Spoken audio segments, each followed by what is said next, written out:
વિદ્યાર્થી મિત્રો, good morning. આજે આપણે સબ્જેક્ટ બીએમાં પ્રકરણ 9 નાણાકીય બજાર ફાઇનાન્સિયલ માર્કેટ એનો પાર્ટ 1 જોઈશું. ભારતના નાણાકીય માળખાને મુખ્યત્વે 2 વિભાગમાં વહેંચવામાં આવ્યું છે.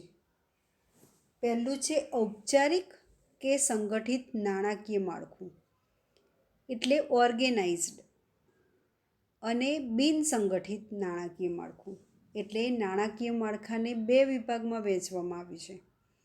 સંગઠિત નાણાકીય માળખામાં નાણાકીય બજાર એ મહત્ત્વનું ઘટક છે. જે સંગઠિત પ્રકારનું નાણાકીય માળખું છે એમાં નાણાકીય બજાર એ એક મહત્ત્વનું ઘટક છે. ઔપચારિક નાણાકીય માળખું મુખ્યત્વે 4 ઘટકોનું બનેલું છે. હવે આપણે આ જે ઔપચારિક કે સંગઠિત એ નાણાકીય માળખું જોઈએ તો એ મુખ્યત્વે 4 ઘટકોનું બનેલું છે. પહેલું નાણાકીય સંસ્થાઓ, બીજું છે નાણાકીય સાધનો, નાણાકીય સેવાઓ અને નાણાકીય બજાર. કયા 4 ઘટકોનું બનેલું છે? બધું અહીંયા આપણે નાણાકીય બજાર જોઈએ છે એટલે બધું નાણાં સાથે જ સંકળાયેલું છે. નાણાકીય સંસ્થાઓ, નાણાકીય સાધનો, નાણાકીય સેવાઓ અને નાણાકીય બજાર, આ 4 ઘટકોનું બનેલું છે. નાણાકીય બજારમાં મૂડી બજાર અને નાણાં બજારનો સમાવેશ થાય છે. હવે આ જે નાણાકીય બજાર ચોથું ઘટક જોયું આપણે, એમાં મૂડી બજાર અને નાણાં બજારનો સમાવેશ થાય છે. મૂડી બજાર એ એવું સંગઠિત બજાર છે કે જે સમાજની બચતોને ઔદ્યોગિક સાહસો માટે મૂડી સ્વરૂપે ભંડોળ પૂરું પાડે છે. જેથી મૂડી બજાર એ ઔદ્યોગિક સાહસો માટે લાંબા ગાળાની મૂડી ભંડોળનું પ્રાપ્તિ સ્થાન છે. એટલે આ મૂડી બજાર શું છે? ઔદ્યોગિક સાહસ જે કરે છે એના માટે લાંબા ગાળાની મૂડી ભંડોળનું પ્રાપ્તિ સ્થાન છે. એટલે લાંબા ગાળા માટે મૂડીનું જે ભંડોળ છે એ અહીંયાથી ક્યાંથી મળે છે આપણને? મૂડી બજારમાંથી. મૂડી બજાર દેશના આર્થિક વિકાસમાં મદદરૂપ બને છે.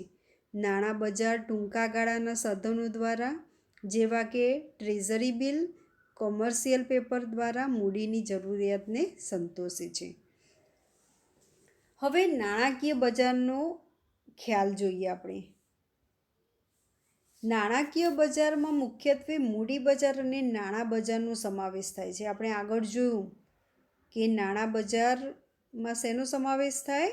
મૂડી બજાર અને નાણાં બજાર. નાણાકીય બજાર એ નાણાકીય માળખાનું મહત્ત્વનું ઘટક છે કે જ્યાં વિશાળ પ્રમાણમાં સોદાઓ થાય છે.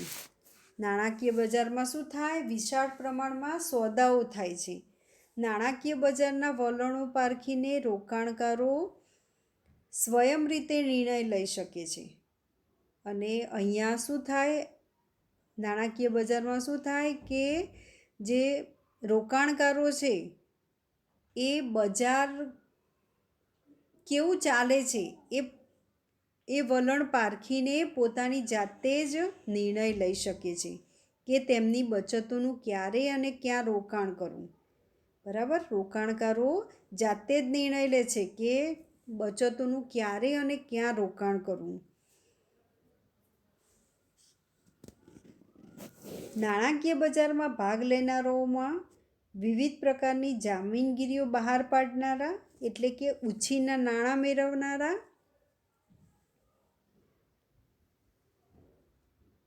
કોનો અહીંયા નાણાકીય બજારમાં સમાવેશ થાય? વિવિધ પ્રકારની જામીનગીરીઓ બહાર પાડનારા, એટલે કે ઉછીના નાણાં મેળવનારા. જામીનગીરીઓ ખરીદનારા, એટલે કે ધિરાણ કરનાર, નાણાં જે ધીરે તે.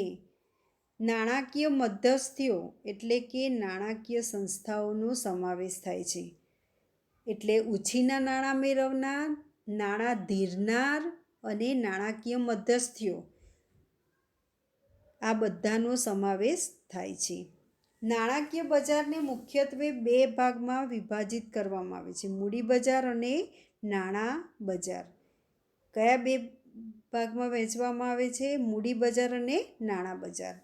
હવે જુઓ, મૂડી બજાર અને નાણાં બજારમાં મૂડી બજાર એ લાંબા ગાળાની જામીનગીરીઓનું બજાર છે. બરાબર, આ યાદ રાખવાનું. મૂડી બજાર શું છે? લાંબા ગાળાની જામીનગીરીઓનું બજાર છે. દાખલા તરીકે શેર, ડિબેન્ચર, બોન્ડ વગેરે. જ્યારે નાણાં બજાર એ ટૂંકા ગાળાની જામીનગીરીઓનું બજાર છે. જો પહેલો ડિફરન્સ થયો મૂડી બજાર અને નાણાં બજારનો. મૂડી બજારમાં શું હોય? લાંબા ગાળાની જામીનગીરીઓનું બજાર છે. જ્યારે નાણાં બજાર એ ટૂંકા ગાળાની જામીનગીરીઓનું બજાર છે. એમાં શું આવે? ઉદાહરણ તરીકે ટ્રેઝરી બિલ, કોમર્શિયલ પેપર વગેરે. જ્યારે લાંબા ગાળાની જામીનગીરીઓમાં શું આવે? શેર, ડિબેન્ચર અને બોન્ડ. મૂડી બજારને બે ભાગમાં વહેંચવામાં આવે છે, પ્રાથમિક બજાર અને ગૌણ બજાર. ગૌણ બજારમાં શેર બજારનો મૂડી બજારને બે ભાગમાં વહેંચ્યા, એક પ્રાથમિક બજાર અને ગૌણ બજાર. બરાબર. હવે ગૌણ બજારમાં શેર બજારનો સમાવેશ થાય છે. ગૌણ બજારમાં શેનો સમાવેશ થાય? શેર બજારનો. અને પ્રાથમિક મૂડી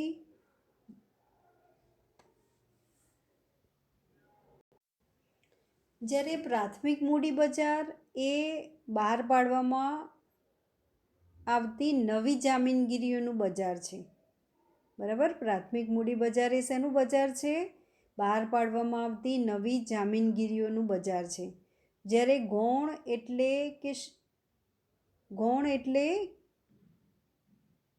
શેર બજાર. ગૌણ બજાર એટલે શું? શેર બજાર, જેમાં અગાઉ બહાર પાડવામાં આવેલી તેવી હયાત જામીનગીરીઓના સોદા થાય છે. એટલે પહેલાં બહાર પાડી હોય એવી હયાત જામીનગીરીઓના સોદા થાય છે. હવે જુઓ, અહીંયા નાણાકીય બજાર એને બે વિભાગમાં વહેંચવામાં આવ્યું, મૂડી બજાર અને નાણાં બજાર. અને મૂડી બજારને પાછા બે વિભાગમાં વહેંચવામાં આવ્યા, પ્રાથમિક બજાર અને ગૌણ બજાર. ગૌણ બજારનું બીજું નામ છે શેર બજાર. હવે આપણે એના બે પ્રકાર, મૂડી બજારના પ્રાથમિક બજાર અને ગૌણ બજાર, અને નાણાકીય બજારમાં નાણાં બજાર. એટલે હવે આપણે નાણાં બજાર વિશે જોઈશું.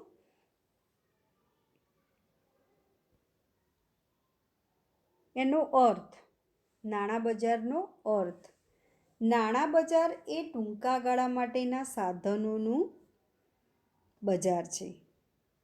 નાણાંની નજીકની અવેજી ધરાવતી નાણાકીય અસ્કયામતો કે સાધનોનું બજાર એટલે નાણાં બજાર.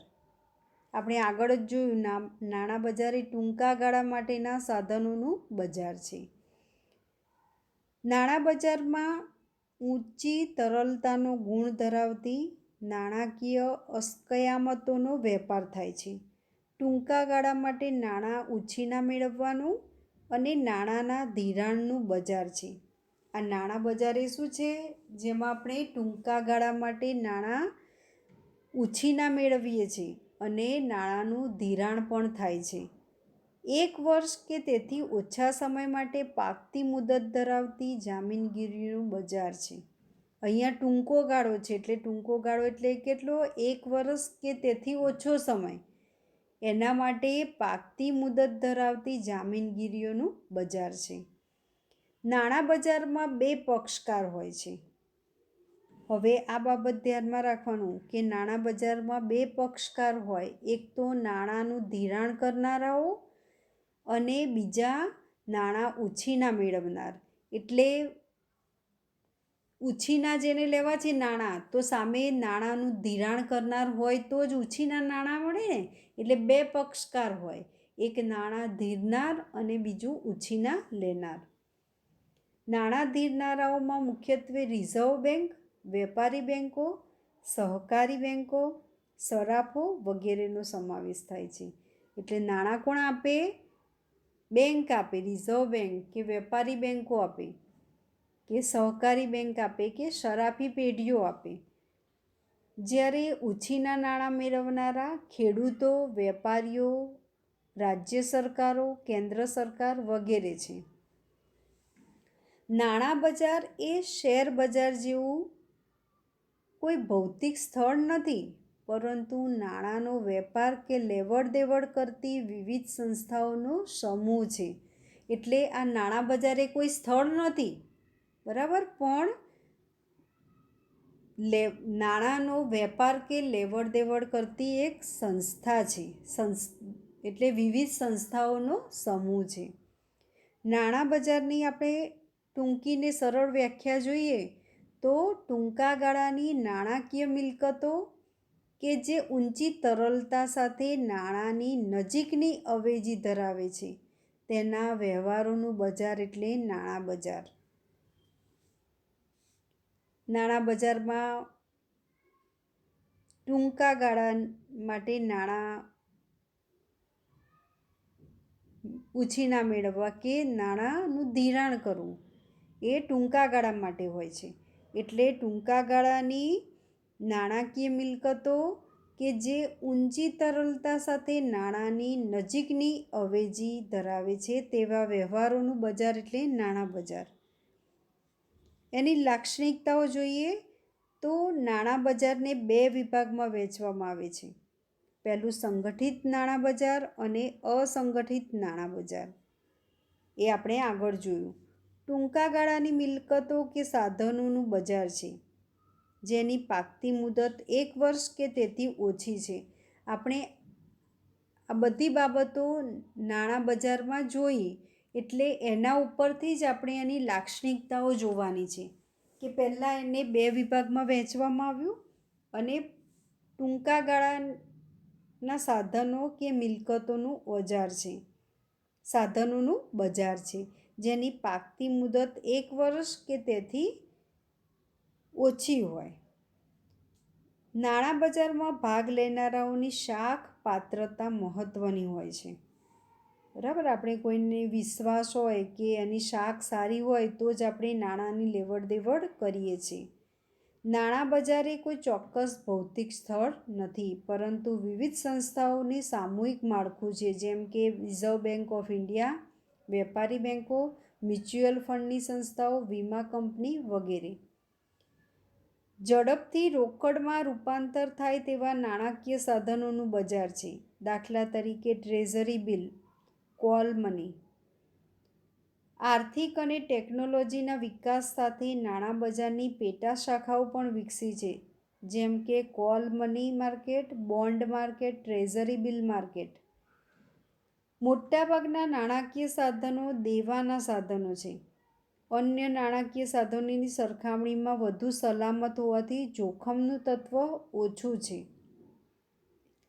નાણાં બજારની સફળતા અને કામગીરીનો આધાર બેન્કિંગ પદ્ધતિ અને નાણાકીય સંસ્થાઓની કામગીરી ઉપર રહેલો છે, બરાબર. એની સફળતાનો આધાર શેની ઉપર રહેલો છે? બેન્કિંગ પદ્ધતિ અને નાણાકીય સંસ્થાઓની કામગીરી ઉપર રહેલો છે. હવે આપણે નાણાં બજારને બે ભાગમાં વહેંચીએ છીએ, સંગઠિત નાણાં બજાર અને અસંગઠિત નાણાં બજાર. હવે સંગઠિત નાણાં બજાર કોને કહેવાય? એટલે આપણે એને ફોર્મલ પણ કહીએ છીએ, એટલે કે ઔપચારિક નાણાં બજાર હોવાથી રિઝર્વ બેંક ઓફ ઇન્ડિયા, વેપારી બેંકો, મ્યુચ્યુઅલ ફંડ વગેરેનું બનેલું છે. ઔપચારિક નાણાં બજાર હોવાથી એ શેનું બનેલું છે? રિઝર્વ બેંક ઓફ ઇન્ડિયા, વેપારી બેંકો, મ્યુચ્યુઅલ ફંડ એ બધાનું સંગઠન થઈને બનેલું છે.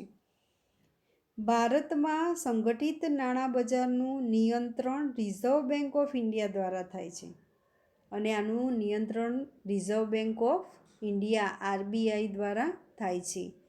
નાણાં બજારમાં પૂરતી તરલતા જાળવવા માટે રિઝર્વ બેંક ઓફ ઇન્ડિયા વ્યાજના દરમાં જરૂરિયાત અનુસાર ફેરફાર કરે છે. તમે જુઓ, બેંકોમાં વ્યાજનો દર વધઘટ થતો રહે છે, છેલ્લા કેટલાય વર્ષથી ઘટતો જ રહે છે. બેંકમાં વ્યાજનો દર ઘટતો જ રહે છે. એટલે RBI આ વ્યાજ દરમાં ફેરફાર જરૂરિયાત અનુસાર એમાં ફેરફાર કરે છે. સંગઠિત નાણાં બજારમાં treasury bill, certificate of deposit, call money જેવા નાણાકીય સાધનનો સમાવેશ થાય છે. હવે આ સંગઠિત નાણાં બજારમાં શેનો સમાવેશ થાય કે treasury bill, certificate of deposit, call money આ નાણાકીય સાધનોનો સમાવેશ થાય છે. સંગઠિત નાણાં બજાર પદ્ધતિસર રીતે સંકલિત થયેલું છે અને રિઝર્વ બેંક ઓફ ઇન્ડિયા દ્વારા નિયંત્રણ થાય છે. સંગઠિત નાણાં બજારનું નિયંત્રણ આરબીઆઈ દ્વારા થાય છે.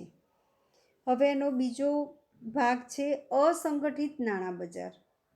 અસંગઠિત નાણાં બજાર અનૌપચારિક હોવાથી તેના ઉપર કોઈ કેન્દ્રીય સંસ્થાનું નિયંત્રણ હોતું નથી.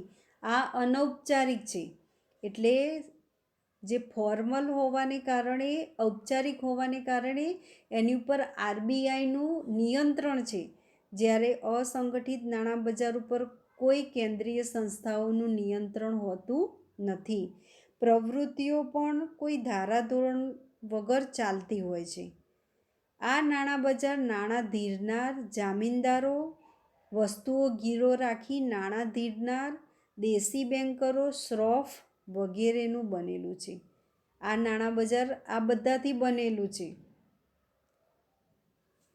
કોનાથી બનેલું છે? નાણાં ધીરનાર, જમીનદારો, વસ્તુઓ ગીરો રાખી નાણાં ધીરનાર, દેશી બેન્કરો, શ્રોફ વગેરેનું બનેલું છે. આ બધા વચ્ચે સંકલનનો અભાવ છે. અસંગઠિત નાણાં બજારની પ્રવૃત્તિઓ ભારતના ગ્રામ્ય વિસ્તારોમાં વધુ વિકાસ પામી છે.